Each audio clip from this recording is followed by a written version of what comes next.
বিসমিল্লাহির রহমানির রহিম। আসসালামু আলাইকুম। জিএল আউটসোর্সিং এর পক্ষ থেকে আপনাদের সবাইকে আমন্ত্রণ। তো আজকে আমরা ক্লিন ডাটার তৃতীয় ক্লাস করব। তো আসুন শুরু করি আজকের ক্লাসটি।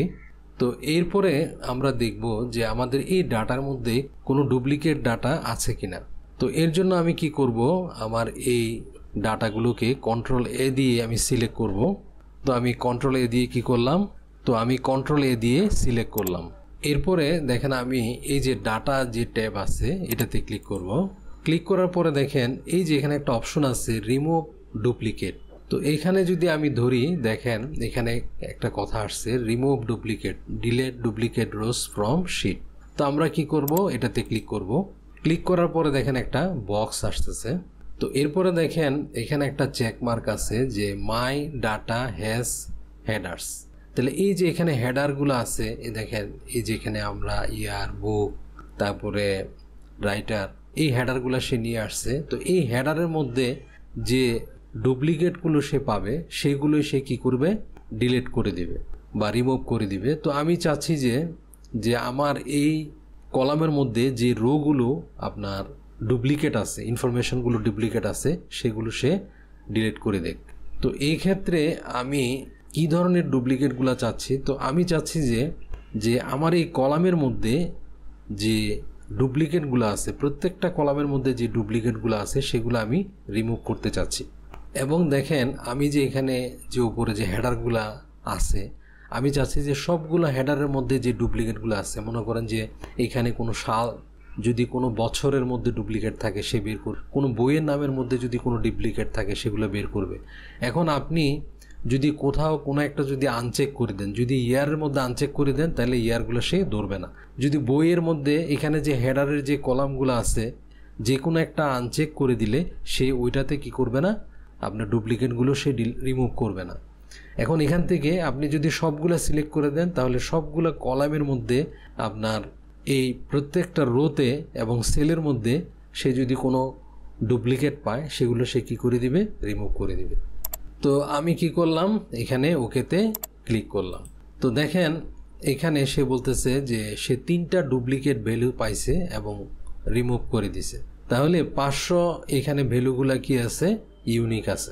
তো এভাবে আপনি চাইলে নির্দিষ্ট কোনো কলাম থেকে যদি কোনো ডুপ্লিকেট ইনফরমেশান থাকে সেগুলো ডিলিট করতে পারবেন, বা আপনি চাইলে সবগুলো এই যে প্রত্যেকটা কলামের মধ্যে যদি কোনো ডুপ্লিকেট থাকে সেগুলো কি করে ফেলতে পারবেন, রিমুভ করে ফেলতে পারবেন। তো আমি ওকেতে ক্লিক করলাম। এরপরে দেখেন আমরা আবার ব্যাকে আসলাম। এরপরে আপনাদেরকে আরেকটা জিনিস দেখাচ্ছি। তো এখন আপনি আপনার ডুপ্লিকেট ডিলিট করার আগে আপনি চাচ্ছেন যে এই শিটের মধ্যে কয়টা ডুপ্লিকেট ডাটা আছে সেটা দেখার জন্য। তো সেটা যদি আপনি দেখতে চান তাহলে কিভাবে দেখবেন, এটা এখন দেখাচ্ছি। তো এর জন্য আমরা কি করলাম, প্রথমে আমরা আমাদের ডাটাগুলোকে সিলেক্ট করলাম। সিলেক্ট করে তারপরে আমরা এই হোম ট্যাবের মধ্যে আমরা কন্ডিশনাল ফরম্যাটিং যেটা আছে সেখানে ক্লিক করব। তো দেখেন এখান থেকে আমরা হাইলাইটিং সেল রুলস, এখান থেকে দেখেন ডুপ্লিকেট ভ্যালুস, এখানে আমরা কি করব, ক্লিক করব। তারপরে দেখেন এখানে একটা বক্স আসছে, বক্সের মধ্যে এখানে যদি আমরা ক্লিক করি 2টা অপশন দেখাচ্ছে। একটা হচ্ছে যে ডুপ্লিকেট, আপনি যদি ডুপ্লিকেটে সিলেক্ট করেন তাহলে এই শিটের মধ্যে যে সমস্ত ডাটাগুলো ডুপ্লিকেট আছে সেগুলো আপনাকে ইন্ডিকেট করবে, এবং আপনি এই ভ্যালুগুলো কিভাবে দেখতে চান। যেমন এখানে আসছে light red fill with dark red text. তাহলে এই যে মানে আমাকে এই যে রেড ফিল করবে এবং এই যে টেক্সটগুলো এগুলো ডার্ক রেড টেক্সট হিসাবে আমাকে দেখাবে। আপনি চাইলে অন্যান্যভাবেও দেখতে পারেন, এখানে বিভিন্ন কালার আছে, আপনি সেভাবেও দেখতে পারেন। যেমন আপনি যদি চান যে শুধু রেড টেক্সট দেখার জন্য শুধু টেক্সটগুলো রেড দেখাবে। আবার আপনি যদি চান যে আপনার কাস্টম ফরম্যাট যদি চান সেটাও দেখতে পারবেন, বা green fill with dark green যদি এটা দেন তাহলে দেখেন এরকম হবে। তো এখানে দেখেন আমরা যখন ডিলিট করছিলাম এখানে কিন্তু অনেক ইনফরমেশনে কিন্তু ডুপ্লিকেট আছে, কিন্তু আমরা যখন ডিলিট করছিলাম সে কি করবে, যে দেখেন রোগুলো সম্পূর্ণ মিলবে, আপনার সম্পূর্ণ যে ডাটাগুলো আপনার উপরে রোয়ের সাথে সম্পূর্ণ রো যেগুলো মিলবে শুধুই সেগুলো ডিলিট করবে, অন্যান্যগুলো কিন্তু সে ডিলিট করবে না।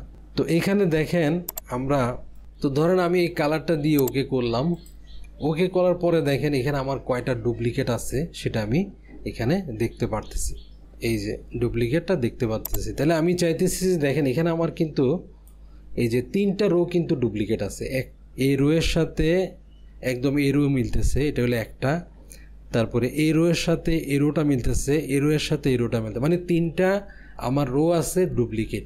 তাহলে আমি এই দেখবেন যে আমি যদি ডিলিট করতে চাই 3টা রোই কিন্তু ডিলিট হবে। এখন আমি যেটা আগে দেখাইছিলাম এটা আমি ডিলিট যদি করতে চাই, তো এখন চাইলে আপনি এখান থেকে ম্যানুয়ালিও করতে পারবেন। আপনি এইভাবে সিলেক্ট করে কোথায় কোথায় আপনার ইনফরমেশনগুলো আপনার ডুপ্লিকেট আছে দেখে আপনি যে জিনিসটা আপনি চাচ্ছেন না সেখান থেকে ম্যানুয়ালিও আপনি করতে পারেন। অপশনটা দিয়ে আপনি আগে প্রথমে চেক করে দেখতে পারেন যে আপনার এখানে কয়টা আপনার ডুপ্লিকেট আছে। তো এইভাবেও আপনি 2 সিস্টেমে আপনি কি করতে পারেন, ডাটাগুলোকে ফাংশনের মাধ্যমে অথবা ম্যানুয়ালি আপনি ডাটাগুলোকে ফাইন্ড করে আপনি কি করতে পারেন। তো আমরা ব্যাকে গেলাম। তো তাহলে দেখুন আমাদের এই ডাটাটা মোটামুটি একটা সুন্দর একটা পরিপাটি এবং মার্জিত ফরম্যাটে চলে আসছে। তো এখন আমরা চাচ্ছি এই যে ডাটাটা আছে এটা একটা আমরা সুন্দর একটা টেবিল ফরম্যাটের মধ্যে নিয়ে আসব। তো এর জন্য আমরা কি করলাম, পুরা ডাটাটা আমি সিলেক্ট করি কন্ট্রোল এ দিয়ে। তো আমি কন্ট্রোল এ দিয়ে সিলেক্ট করলাম। এরপরে দেখেন আমি হোম টেক থেকে এই যে ফরম্যাট অ্যাজ টেবিল এখানে ক্লিক করলাম। তো এখানে ক্লিক করার পরে দেখেন এখানে বিভিন্ন টেবিলের ফরম্যাট দেওয়া আছে। আপনি যেই টেবিলের ফরম্যাটটাতে ক্লিক করবেন আপনার ডাটাটা সেই টেবিল ফরম্যাটে চলে আসবে এবং আপনি চাইলে এখানে কালারগুলো কাস্টমাইজও করতে পারবেন। তো ধরেন আমরা এখান থেকে এই ফরম্যাটটা আমি চুজ করলাম, এখানে ক্লিক করলাম। এরপরে দেখেন একটা বক্স আসবে, তো সেখানে লেখা থাকবে where is the data for your table, মানে আপনার টেবিলটা আপনার কতটুকু হবে সেটা ইন্ডিকেট করতেছে। তো দেখেন আমার ডাটাটা পুরাটাই কিন্তু আমি যতটুকু চাচ্ছি ততটুকু কিন্তু সে সিলেক্ট করে ফেলছে। এই যে দেখেন এখানে সিলেক্ট দেখাচ্ছে এবং এখানে বলতেছে দেখেন মাই টেবিল হ্যাজ হেডার্স। দেখেন এই যে আমার টেবিলের মধ্যে কিন্তু হেডার্স আছে, উপর আমি যে শিরোনাম দিছি হেডার্স আছে।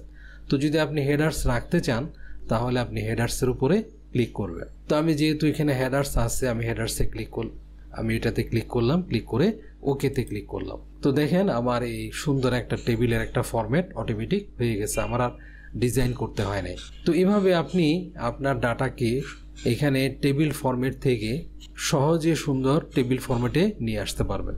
তো দেখেন এখানে সুন্দর একটা টেবিল চলে আসছে এবং এই টেবিলের মধ্যে আপনি সার্চ বক্সও পাবেন। দেখেন এখানে, তো দেখেন এখানে শুধু আমরা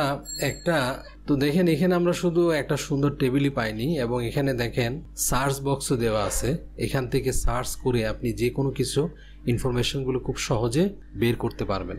যেমন ধরেন এখানে যদি আমি ক্লিক করি, এই যে সার্চ বক্সগুলো আসছে, আমি সিলেক্ট অলকে ক্লিক করলাম, আনসিলেক্ট করে দিলাম। তো আমি চাচ্ছি যে 1955 সালের বিভিন্ন ইনফরমেশনগুলো এখান থেকে বের করার জন্য। তো এটাতে ক্লিক করে আমি যখন ওকেতে ক্লিক করব, তো দেখেন এই 1955 সালের যে ইনফরমেশনগুলো আছে সেটা আমাকে এখানে শো করতেছে। তো এইভাবে আপনি সার্চ বক্স ব্যবহার করে আপনার এই কলামের মধ্য থেকে আপনার পুরা ডাটার মধ্য থেকে যে কোনো ইনফরমেশন খুব সহজে আপনি বের করে ফেলতে পারবেন। তো আমি এখানে আবার ক্লিক করে এটাকে আনচেক করে সিলেক্ট অল দিয়ে ওকে দিয়ে দিচ্ছি, আমার সবগুলো ইনফরমেশন আবার চলে আসছে। তারপরে দেখেন এখান থেকে মনে করেন যে আমরা দুইটা ইয়ার আমি সিলেক্ট করলাম, ওকে দিলাম। তো 2টা ইয়ার কিভাবে আমি ডাটাগুলো নিতে পারবো। এরপরে দেখেন এই আগের অবস্থায় যাওয়ার জন্য আপনি দেখেন এই যে ক্লিয়ার ফিল্টার ফ্রম ইয়ার, এটাতে ক্লিক করে আপনি আগের অপশনে মানে রিডিউ করতে পারবেন। এখানে যখন ক্লিক করব দেখেন আমার ডাটাটা আবার আগের সিস্টেমে চলে আসছে। এরপরে দেখেন আপনি যদি এই টেবিলের যে কোনো সেলে যদি ক্লিক করেন, তো যে কোনো সেলে যদি আপনি ক্লিক করেন দেখবেন যে আপনার এই যে ডিজাইন যে ট্যাবটা আছে এই ট্যাবটা চলে আসবে। আর আপনি যদি বাইরে ক্লিক করেন তাহলে দেখবেন যে এটা আবার হোম ট্যাবের মধ্যে চলে গেছে। তো তাহলে আপনি যদি এখানে ফিল্টার বাটনগুলো যদি না রাখতে চান তাহলে আপনি এখানে দেখেন এই ফিল্টার বাটন যেটা আছে এটাতে আনচেক করে দিবেন, টিক চিহ্নটা তুলে দিবেন। তো দেখেন এই যে আমার ফিল্টার অপশনগুলো চলে গেছে। তো দেখেন এখানে এই যে টেবিল অপশন যেটা আছে এখানে বিভিন্ন অপশন আছে, এগুলো আপনি চাইলে বিভিন্ন রকমের আপনি অপশনগুলো চেঞ্জ করতে পারবেন। তো আমি এখানে আমার টেবিলটার একটা নাম দিব, আমি দিব যে এটার নাম বুক লিস্ট। তো এভাবে আপনি একটা টেবিলের একটা নাম দিতে পারেন। তো দেখেন এখানে যে আপনি নামটা লিখবেন এখানে কিন্তু স্পেস দিতে পারবেন না। স্পেস যদি দেন তখন এরর দেখাবে, নামটা কিন্তু নিবে না। তো আমি বুক লিস্ট একসাথে লিখে ফেললাম।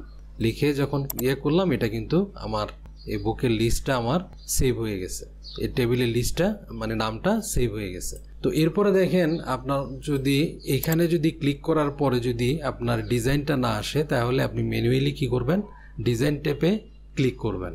তো এরপরে দেখেন আপনি যদি এই টেবিলের মধ্যে কোনো কিছু আবার অ্যাড করতে যান তো দেখেন এই ফরম্যাটে কিন্তু একটা রো এক্সট্রা থাকবে, এই যে একটা রো এক্সট্রা চলে আসছে। তো আপনি এখানে যদি কোনো কিছু লেখেন, ধরেন এখানে আমি কোনো কিছু লিখলাম, তো দেখেন এইভাবে কিন্তু আবার যদি এন্টার দেই এটা কিন্তু পরের লাইনটা কিন্তু আরেকটা ফরম্যাটে চলে আসবে। এভাবে অটোমেটিক আপনি যখন করবেন এভাবে লাইনগুলো চলে আসবে। টেবিলের ফরম্যাটিংয়ে এটাই সুবিধা। তো দেখেন আমি ক্লিনিংয়ের কিছু কৌশল ব্যবহার করে একটা র ডাটাকে সুন্দর একটা ফরম্যাটের মধ্যে নিয়ে আসছি। তো এভাবে আপনারা এই ক্লিন ডাটার বিভিন্ন কৌশলগুলো ব্যবহার করে আপনারা ডাটাগুলো ক্লিন করে ডাটাকে একটা সুন্দর ফরম্যাটে নিয়ে আসতে পারেন। তো তাহলে আজকে এই পর্যন্তই রইল। পরবর্তী টিউটোরিয়ালে আমরা ডাটা ক্লিনিংয়ের অন্যান্য বিষয় নিয়ে আলোচনা করব। তো যদি আমার এই ভিডিওটি ভালো লাগে অবশ্যই আমার চ্যানেলটি সাবস্ক্রাইব করবেন, লাইক শেয়ার কমেন্ট দিবেন। আল্লাহ হাফিজ।